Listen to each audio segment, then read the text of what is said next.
ఇవ్వలేదు కాబట్టి అదేవిధంగా హుజూర్ నగర్ పట్టణంలో ఉన్న ప్రభుత్వ వైస్ సోదరులందరికీ నేను అభినందనలు తెలియజేస్తూ మీకు సూర్యాపేట్ మున్సిపల్ చైర్మన్ అభ్యర్థిగా ప్రకటించి వస్తుంది. లక్ష్యాన్ని గారిని మున్సిపల్ చైర్మన్ అభ్యర్థిగా ప్రకటించి వస్తుంది. కంపల్సరిగా అంటే 11వ తారీఖు పోలింగ్ లో తప్పనిసరిగా వాళ్ళు వ్యక్తిగా అవుతారు, గ్యారంటీగా ఎన్నికైతారు. సో మన సూర్యాపేట డిస్ట్రిక్ట్ హెడ్ క్వార్టర్స్ లో వైస్ చైర్స్ నుంచి మున్సిపల్ చైర్మన్ కాబోతున్నారు. ప్రధానంగా ఈరోజు ఎందుకంటే చాలా రోజులైంది మీలో చాలా మందితో కలిసి జస్ట్ ఒకసారి చిట్ గా ఇంటరాక్షన్ గా మిమ్మల్ని కలిసి అదేవిధంగా మీ అందరి మద్దతు ఈ మున్సిపల్ ఎన్నికల్లో కాంగ్రెస్ అభ్యర్థులకి మీ మద్దతు ఇవ్వాల్సిందిగా విజ్ఞప్తి చేయడానికి నేనే మిమ్మల్ని కోరి మీటింగ్ ఏర్పాటు చేసుకున్నాను.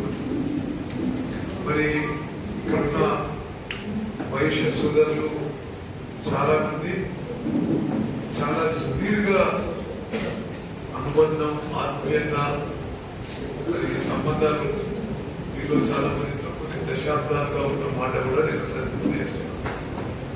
ప్రధానంగా వైశ్య కమ్యూనిటీ, ట్రేడర్ కమ్యూనిటీ, మీకు మీ వ్యాపారాలు ఒక పీస్ఫుల్ అట్మాస్ఫియర్ లో వ్యాపారాలు మంచిగా జరగాలి, మీకు మంచి బిజినెస్ జరగాలి, మీకు మంచి లాభాలు రావాలి. అవన్నిటికీ గతానికంటే ఇప్పుడు మీకు మెరుగ్గా ఉంటుందని చెప్పి చేసే ఎమ్మెల్యేలు కానీ ప్రజాప్రతినిధులు ఎవరు లేరు. గతంలో అందరి విషయాల్లో జోక్యం చేసుకునే విధంగా, అంటే వాస్తవం అందరి విషయాల్లో, అన్ని వ్యాపారాల్లో, అన్ని భూముల విషయంలో జోక్యం చేసుకునే సందర్భాలు మనం చూసినాం. ఇప్పుడు కంప్లీట్లీ పీస్ఫుల్ గా ఉంది అట్మాస్ఫియర్ హుజూర్ నగర్ లో. అది దయచేసి మీరు గమనించాలని కోరుకుంటున్నా. అదేవిధంగా మీ వ్యాపారాలు చాలా బాగా జరగాలని, మీ బిజినెసెస్ మరి మంచి బిజినెస్ జరగాలి, మంచి వ్యాపారం జరగాలి. చిరు వ్యాపారం నుంచి పెద్ద రైస్ మిల్ వరకు మీ వ్యాపారానికి ఎటువంటి ఆటంకాలు, ఎటువంటి ఇబ్బందులు లేకుండా జరగాలని కోరుకునే వ్యక్తిని.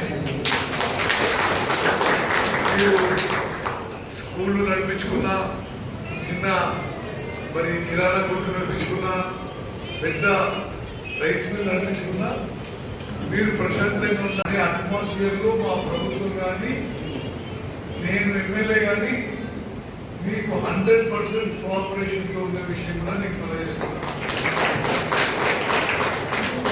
మీ రైస్ మిల్లర్లు అడగండి. గతంలో సివిల్ సప్లైస్ మినిస్టర్ అంటే 3 నెలలకోసారి రాష్ట్ర వ్యాప్తంగా దాడిని ఎవరు ₹1 వసూలు చేసినా అడగండి. అదేవిధంగా అంటే మీరు బాగుండాలి, మీకు బిజినెస్ బాగుండాలి, మీరు పీస్ఫుల్ గా ఉండాలి అని కోరుకునే విధంగా మనం ముందుకు పోతున్న విషయం మీరు గమనించాలని చెప్పి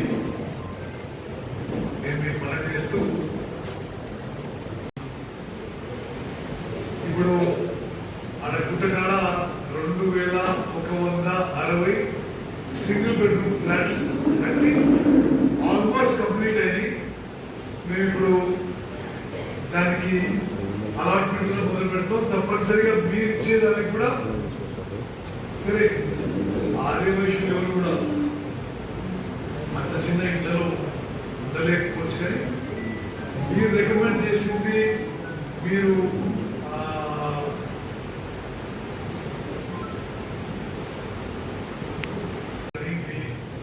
మీ వ్యాపారంలో, మీ షాపులలో పనిచేసేవాళ్ళు కానీ తప్పనిసరిగా మీ రికమెండేషన్ కూడా హైయెస్ట్ ప్రయారిటీ ఇస్తాం.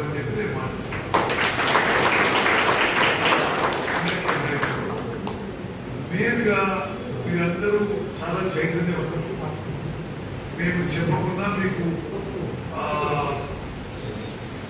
నియోజకవర్గ స్థాయి నుంచి దేశ స్థాయి వరకు జరుగుతున్న రాజకీయాలు, జరుగుతున్న విషయాలు ఎవరైతే మీకు తెలుసు. మరి హుజూర్ నగర్ కాన్స్టిట్యున్సీ ఎంత డెవలప్ అయితే మీ వ్యాపారాలు ఎంత బెటర్. మీరు షాపులు నడిపించుకున్నా, మీరు వెలుగు నడిపించుకున్నా, ఏదైనా సరే పట్టణం గ్రో అవుతుంటే, కాన్స్టిట్యున్సీ గ్రో అవుతుంటే మీ బిజినెస్ కూడా గ్రో అవుతుంది. ఆ దిశలో మనం ఇప్పుడు ప్రయాణిస్తున్న విషయం దయచేసి మీరు గమనించాలి. ఫ్యూచర్ ఎట్లుందో నాకు తెలియదు. అంటే ఫ్యూచర్ అంటే నేనే కొనసాగుతున్నా, ఇంకేమైనా లేదు. బట్ నేను శాసనసభ్యులు ఉన్నంత కాలం ఉన్న టైంలో ఒక రికార్డు స్థాయిలో ఎవరు ఊహించే విధంగా హుజూర్ నగర్ పట్టణం, హుజూర్ నగర్ మీరు డెవలప్ చేస్తున్న విషయం మీరు గమనించాలి. రైతులకు మీకు ఉపయోగపడేది ఏంటంటే హుజూర్ నగర్ కాన్స్టిట్యున్సీ నలుమూలల బ్రాంచ్కి వెళ్ళాలి. 1500 కోట్ల వర్కని 50,000 ఎకరాల ఆయకట్టు నీళ్ళు వస్తాయి. జాన్పాడ్ లిఫ్ట్ 10,000 ఎకరాలు, రాజీవ్ గాంధీ లిఫ్ట్ దున్నపాడు దగ్గర పులిచింతల పవర్ వాటర్ ప్రవేశిస్తున్నాం 14,000 ఎకరాలు, 1,00,000 ఎకరాల ఆయకట్టు కొత్తగా నీళ్ళు ఇస్తున్నాం. అది మీకెంత దోహదపడుతుందంటే ఒకసారి హుజూర్ నగర్ ఎకానమీ పెరిగితే అన్ని విధాలుగా అందరికీ దోహదపడుతుంది. మరి మీ రైస్ మిల్లకు దోహదపడుతుంది, మీ వ్యాపారాలకు దోహదపడుతుంది. దాంట్లో ప్రొఫెసర్ జయశంకర్ అగ్రికల్చర్ యూనివర్సిటీకి అనుబంధంగా హుజూర్ నగర్ లో గవర్నమెంట్ అగ్రికల్చర్ నేను ఒక స్పెషలైజ్డ్ మల్టీపర్పస్ హెల్త్ వర్కర్స్ కోసం ఒక ఇన్స్టిట్యూషన్ పెట్టే ప్రయత్నం చేస్తున్నాం. మీకు తెలుసు హైదరాబాద్ బయట రింగ్ రోడ్ ఉన్న నగరాలు చాలా తక్కువ. హుజూర్ నగర్కి 28 కోట్లతో రింగ్ రోడ్ పూర్తి చేసినట్టు. అంటే నేను గతంలో నేను ఉన్నప్పుడు మొదలుపెట్టింది ఇప్పుడు పూర్తి చేసాను. మరి మన పిల్లలకి ఉద్యోగాలు రావాలని ఒక ITI 6 కోట్లతో మంజూరు చేసి పూర్తి చేసినాం. 40 కోట్లతో అడ్వాన్స్ ట్రైనింగ్ సెంటర్ రామస్వామి పుస్తకాలు పూర్తి చేసి ట్రైనింగ్ కూడా మొదలైంది. ఎడ్యుకేషన్ విషయంలో హుజూర్ నగర్ లో గవర్నమెంట్ డిగ్రీ జూనియర్ కాలేజ్ కొత్త building, completely brand new buildings and infrastructure మంజూరు చేసి నిర్మాణం అడ్వాన్స్ దశలో ఉంది. ఇరిగేషన్ కార్యాలయానికి 8 కోట్లతో కొత్త బిల్డింగ్ కట్టిస్తున్నారు. R&D కార్యాలయం గెస్ట్ హౌస్ కాంప్లెక్స్ కి 7 కోట్లతో కొత్త బిల్డింగ్ కట్టిస్తున్నారు. మన గవర్నమెంట్ హాస్పిటల్లో ఇదివరకు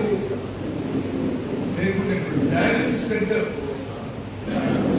5 బెడ్ డయాలసిస్ సెంటర్ తెరవడం జరిగింది. మీకు ఎవరైనా CT స్కాన్ చేసుకోవాలంటే ఇదివరకు కొంత ఖర్చుతో కొనుక్కున్న వ్యవహారం బయట 2.5 కోట్లతో CT స్కాన్ మిషన్ కొనిపించి మన హుజూర్ నగర్ హాస్పిటల్ పెట్టిస్తాం. 3 మిషన్లు రాష్ట్రంలో రాష్ట్ర ప్రభుత్వం. ఒకటి హుజూర్ నగర్, రెండోది కోలార్, మూడోది ఆందోళన. ఆందోళనకు హెల్త్ మినిస్టర్ కాబట్టి మరి విద్య విషయం అదేవిధంగా మన ప్రాంతానికి గుర్తింపునాలని గడ్డిపల్లిలో 200 కోట్లతో young India integrated residential school, ఒక జాతీయ స్థాయి ఇంగ్లీష్ మీడియం గవర్నమెంట్ ఇన్స్టిట్యూషన్ పనులు మొదలైనవి. కోదాడికి జవహర్ నవోదయ విద్యాలయం తీసుకొస్తున్నాము. మరి వైద్యంలో కూడా కంటిన్యూస్ అప్గ్రేడ్ చేస్తున్నాము, రహదారులు అప్గ్రేడ్ చేస్తున్నాము, విద్యుత్ మంచి మెరుగైన విద్యుత్ ఇస్తున్నాము. అదేవిధంగా అన్ని రకాలుగా మౌలిక సదుపాయాలు హుజూర్ నగర్ రాష్ట్ర మ్యాప్ లో పెట్టడానికి హుజూర్ నగర్ కాన్స్టిట్యున్సీలో మరి మన 80 కోట్ల 4 లేన్ రోడ్ మంజూరు చేసినాం. పోవడానికి చాలా ఈజీగా ఉండాలని చాలా ప్రముఖ ఆలయాలకి స్టేట్ గవర్నమెంట్ నుంచి ప్రత్యేక నిధులు తీసుకొచ్చి మన దేవాలయాలన్నీ కూడా ఇంప్రూవ్ చేసినాం. ఇప్పుడు ఇప్పుడు మీరు ఈసారి శివరాత్రి పోతే చూస్తారు, మేళ్ళ చెరువు శివాలయానికి ₹1 కోట్ల రాజగోపురం పెట్టించినాం. మరి అదేవిధంగా ఈరోజు ఎంత గజిబిజి ఉంటుండే ఆ జాతరలో ఇడిపోయి ఆడిపోయి మొత్తం గవర్నమెంట్ నుంచి ₹1 కోటి ప్రత్యేక నిధి మంజూరు చేయించి ఉన్న వసతులు అక్కడ జాతరకు వచ్చే భక్తులకి ఇబ్బంది కావద్దు, అన్ని విషయాల్లో చాలా సిస్టమేటిక్ చేస్తున్నాం. అక్కడ ఎడ్ల పందాలు ఇంకో లెవెల్ తీసుకుపోతున్నాం. రాష్ట్ర స్థాయి కబడ్డీ పోటీలు పెట్టినాం. మేళ్ళ చెరువు శివాలయం జాతరని ఒక రాష్ట్ర జాతర స్టాండర్డ్కి తీసుకుపోయే ప్రయత్నం చేస్తున్నాం. మరి ఆ విధంగా మన కాన్స్టిట్యున్సీలో అన్ని విషయాలు ఆల్ బేసిక్ కమ్యూనిటీస్ లో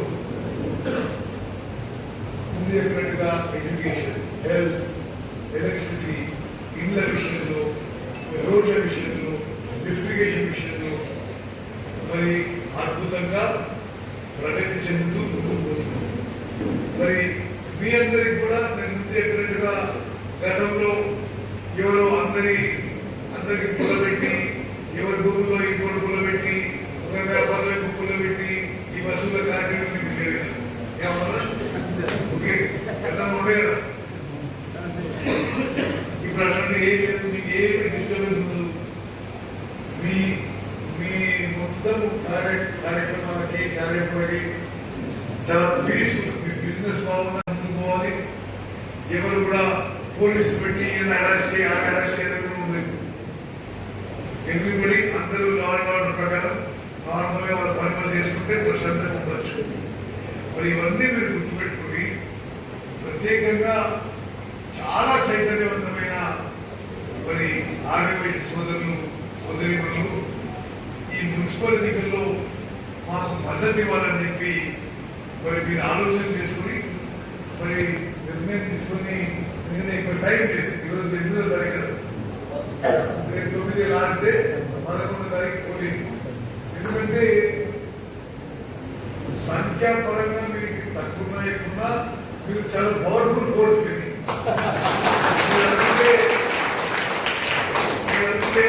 చేస్తారు.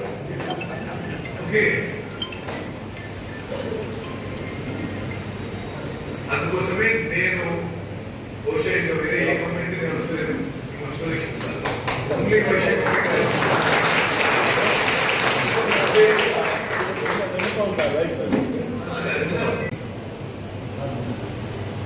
మేము అందరి జీవితాలు ప్రశాంతంగా కొనసాగడానికి, మేము ఈ విధంగా ముందుకు పోవడానికి మా చేతులు మీరు బలపరచడానికి మీరు మాకు ఎలక్షన్స్ లో మద్దతు పడకండి.